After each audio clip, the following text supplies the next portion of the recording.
Good morning, ladies and gentlemen. The regular gasoline engine just isn't cutting it anymore. While some small engines can average around 30 miles per gallon, their diesel counterparts are more fuel efficient, per greencar.com. Most people see hybrid gas-electric vehicles as the future, but the fact is, while the gasoline engine has been upgraded recently to around 35 miles to 40 miles per gallon, their diesel counterparts can still get 25% to 30% better fuel economy. Now, the hybrids, as I've said, are seen as the future, but their electric motors can be costly in the long run. So, what is the diesel engine? A lot of people may only know diesel engines as that engine that we see in trains, huge trucks, or big work haul trucks like Fords and Chevrolets. So let me give you a little brief history of what the diesel engine is and where it really came from. The first diesel engine was actually made in 1892. Now it only had around 26% efficiency, so every time you pretty much ran it, it broke down really easily, so it was a lot of trouble at first. And while the engine was actually eventually perfected in a lot of ways, they were only used in boats, trains, and at the time these big old-fashioned trucks that resembled automobiles but really were just these little two-seaters that people rode on and carried milk and liquor to and from businesses. The diesel engine today is actually really popular in Europe. 50% of the European continent uses diesel engines, and that's really small compared to only a few percent here in the United States. It's around 2.3%. Now, the diesel engine in Europe is widely popular because the fact that gas prices over there are around $6 to $8 per gallon in some countries over there. So diesel gets you way better fuel efficiency, and at the same time it is cleaner nowadays than what the original diesel was. The United States does need diesel engines. As I've said, it's only a small percentage of cars here that use diesel engines, but diesel gas is present in the United States. It's been present for a very long time now. Gas stations carry diesel almost anywhere. Gas prices for diesel used to be very high compared to their regular gas prices. It was always around $1 more, sometimes even $1.50 more. But eventually that's been coming down in price as more and more diesel engines actually come in to the United States. Now, diesel engines have always had strong competition. Again, the regular gas engine.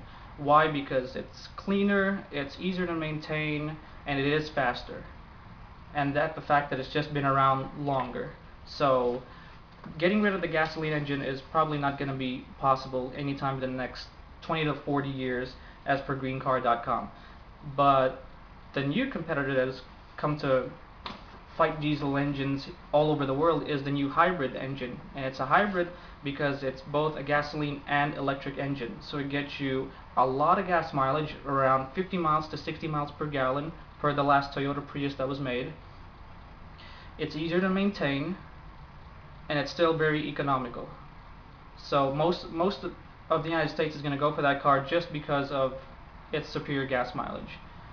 The problem with the hybrid is, though, the electric engine itself is very costly when it needs to be repaired. And there hasn't been any real news except for a few rare cases that an electric battery has gone down after only 100,000 miles, in which diesel engines go well beyond that, and even some gasoline engines. But when the hybrid engine does need replacing, it does become costly. Now, the regular gas engine can be very economical and very reliable at the same time. It can last a long time if you take care of it, but the problem is a lot of gasoline engines just don't get good gas mileage.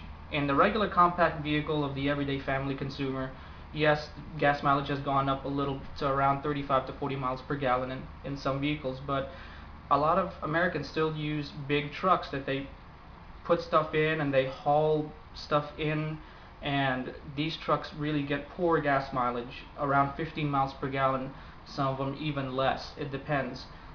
Recently there have been strides to get the gasoline engine up to par with these trucks, but in the end, nothing beats a diesel engine, where a diesel can get you around 30% more better fuel economy in these trucks.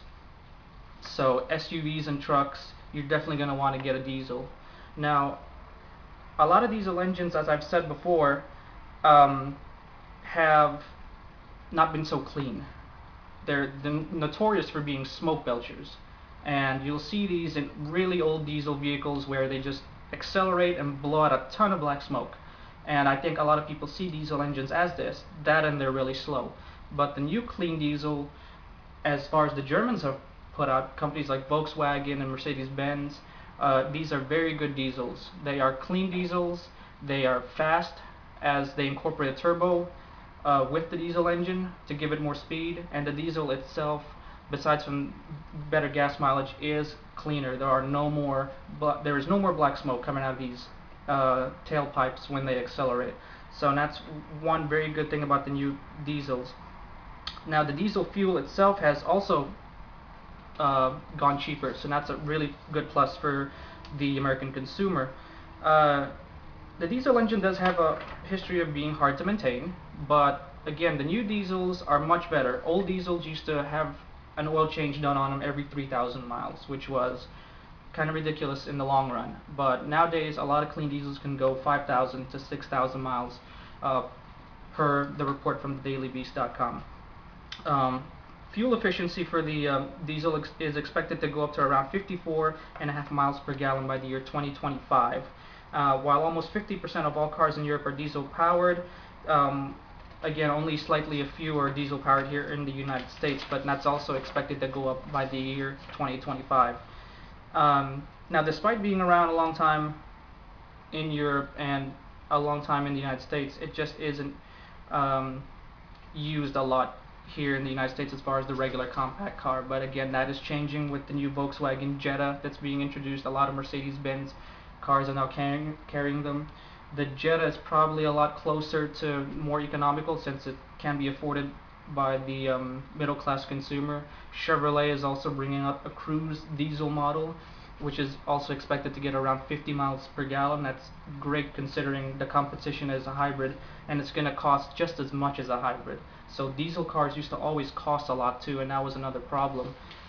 Most diesel cars gave you great gas mileage and great quality nowadays, but the prices were just so beyond the middle class consumer that a lot of them flocked to getting hybrids.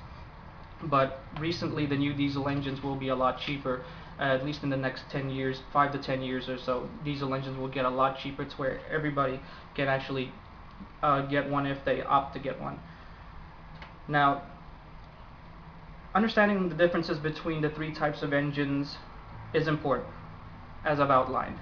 Now, it's especially difficult if you look at it in tiny detail. It would take a mechanic to really know big differences between the three engines. But one thing can be certain: the diesel is now clean, it is now affordable, and it is easier to maintain. Now, diesels aren't without any downsides. What engine is? There's no perfect engine, but I do believe that diesel engine is the way of the future. And if the American consumer would like that future to be a lot more affordable, then I say diesel engines are the way to go. They're cheaper than a hybrid if they break down, and some of them are a lot faster now than regular gasoline engines. So if the middle consumer can get past the stigma of smoke belching and higher pricing and higher diesel prices, they'll see that the diesel engine is the new alternative fuel efficient vehicle for the future. Now, I've also got a little visual aid here that says that the diesel engine is succeeding as far as getting better sales as time goes by. It's a little visual aid that says that clean diesel sales in the U.S. are growing over past the year 2010. So expect the diesel sales to grow more and more as we go closer to the year 2020 or 2025. And everybody will be getting a copy of this visual aid and a handout that has all my references, and it goes more in depth into everything I've talked about as far as the history and the specifications of clean diesel and the history of the diesel engine itself. Ladies and gentlemen, thank you very much.